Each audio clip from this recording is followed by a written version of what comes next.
Welcome everybody to Snake Cinema Reviews. I am your host, Prince Elias, and today I am reviewing Saturday Church. Now, Saturday Church was recommended to me on Netflix. I was just strolling through Netflix, and it was like, because you watch this, you should watch this. You know, those recommendation lists. And so I said, it looks decent enough. I went and looked at the synopsis, and I was like, okay, it's LGBTQ. It's a coming of age story. The poster or picture that Netflix had was of MJ Rodriguez from Pose. So y'all know she's like the main character of Pose. And so I was like, okay, if she's in it, she's acting in it, it's an LGBTQ coming of age story. Let's watch and see what. And you know what? I'm not mad that I checked it out. It was very enjoyable. I really liked it. I do have some negatives, but to me they're like they're not as bad. They're very fixable. And I looked up this director, and if this director comes out with another film, I will gladly, check it out. Like, if this director comes out with another film, I will gladly check it out, because I feel like this director is good, has some potential. It's just a few things, just minor negatives in my opinion. And let's just go ahead and get to it. Some of the acting is spotty, not of the main characters, but of certain side characters, certain family members of the main character. Preferably the aunt. Can't stand her character. But she's not supposed to be likable. She's supposed to be the character that you can't stand. But the acting in certain scenes and certain parts is very, very over the top. Very, very too much. Very, very, you can tell that she's acting. It's not natural.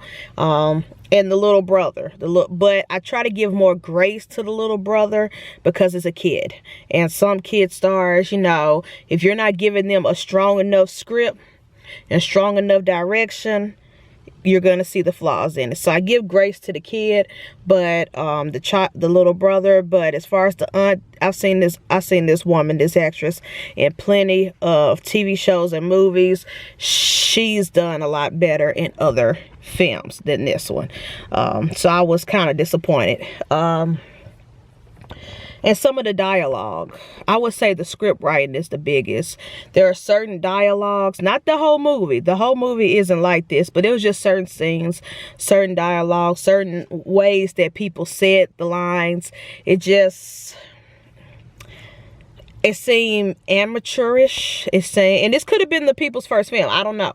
But it just seemed very, it just wasn't strong enough. The dialogue wasn't strong enough in certain parts. Now, there were some parts, especially with the main character, and I'll get to him in my pros, where the stuff was great. The stuff was amazing and, and very strong. So, like I said, it's just spots, just little spots where just little spots in the film. As I was watching, I was like, not feeling that line, not feeling how they delivered it. But that's my only negative. And like I said, if this director / writer come up with another album, I don't know, not album, movie, come up with another movie, direct another movie, write another movie, I will gladly watch it. I will gladly give it a watch, because I enjoyed this one and I could see the potential. But just clean up the script a little bit, clean up the dialogue a little bit. Pros.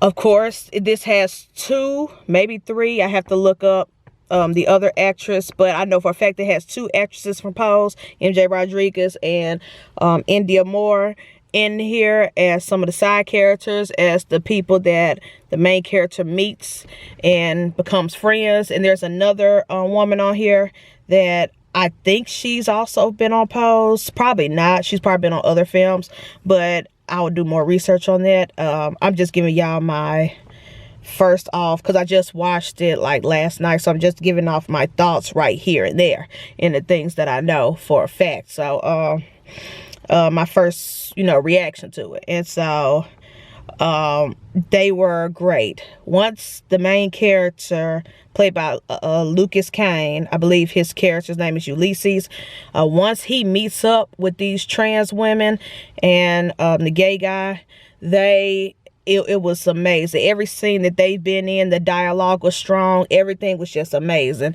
Another positive that was music.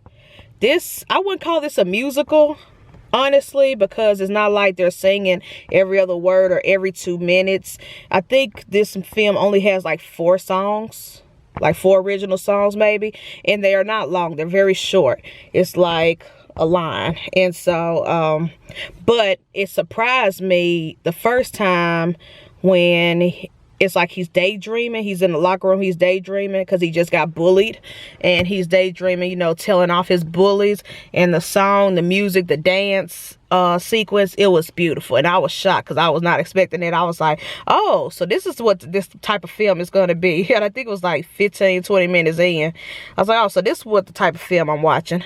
And so when other songs popped in and there, trickled in there, I absolutely loved it. I loved the music so much, whether it's a cover or original. I think most of the music was written by the director and the writer, as well as someone else. Yeah, it was like 2 people I saw in the credits.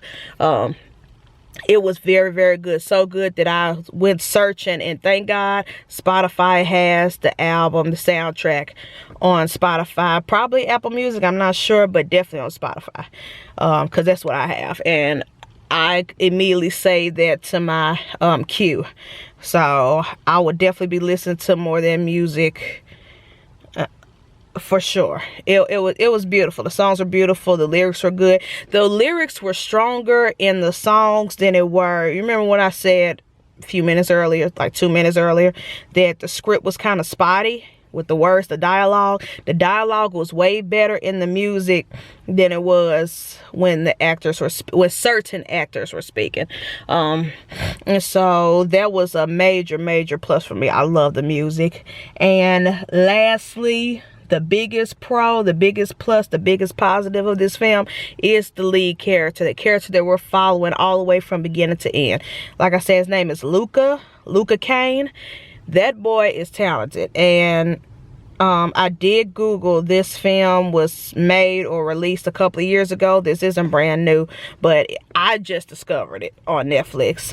So I don't know how long it's been on Netflix, but I know that the movie was released like 3 or 4 years ago. Either way, this boy, Luca Kane, he is great. He is amazing. He kept me so engaged to the story as our lead character from beginning to end. I felt for his character, and I just love him. And I want to look. I hope he's doing more projects. I hope he's getting more opportunities to act. He is such a good actor and such a great character. A lot of the strongest dialogues, a lot of the strongest acting was from him, and which is rightfully so, because he's the lead character. So yes, I have to give my props to that young man. He is a great actor. And then another plus, another bonus positive. A lot of people in my community, me included, are so fucking tired of these LGBTQ films, or even just regular films that might have a LGBTQ character getting killed off at the end, or having a sad outcome, or end up in jail, or strung out on drugs, or selling their bodies. And we're just tired of the bleak, sad endings, the dour, sad, hopeless endings that always happens in LGBTQ center stories. We're just sick of it, and this film did not have this. This film gave us a happy ending. I'm not going to spoil the ending. I'm not going to tell you how it ended or how things turned out for Luca, but his character Ulysses, that's the character's name, Ulysses. But I will say it was a very hopeful, a very positive ending.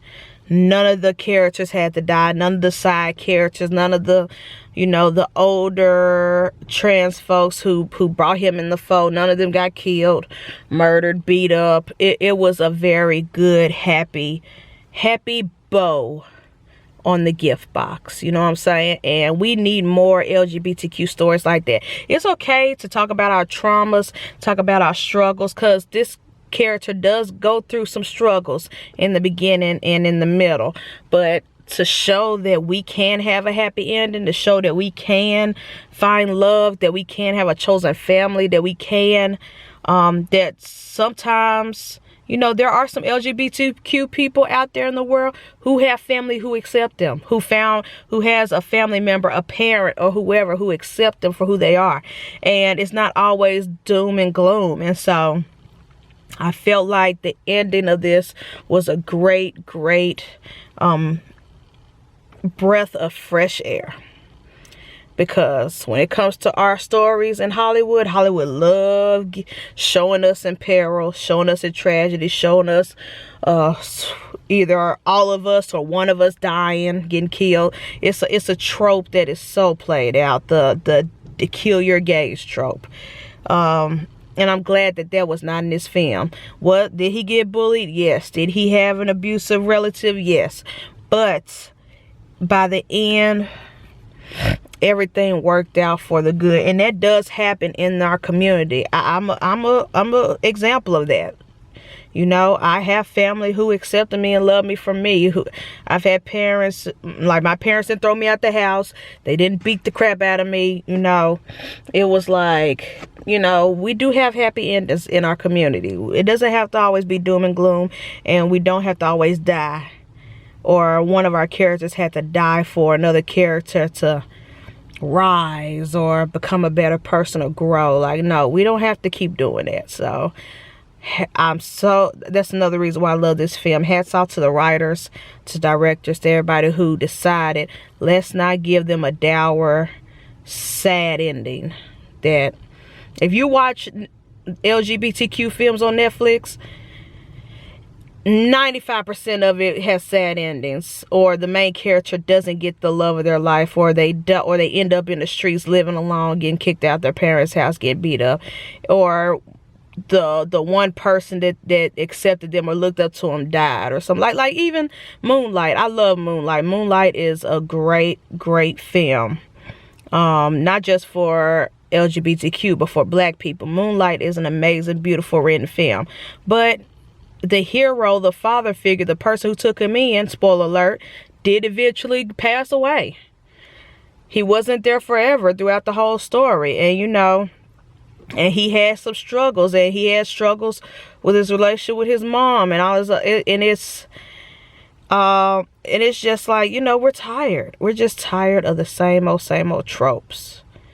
Where we either die or someone close to us die, or it's just like, give us a happy ending. Give us a smile before the credits. You know what I'm saying? And I'm happy that Saturday Church was one of the films that gave me a smile as the credits roll.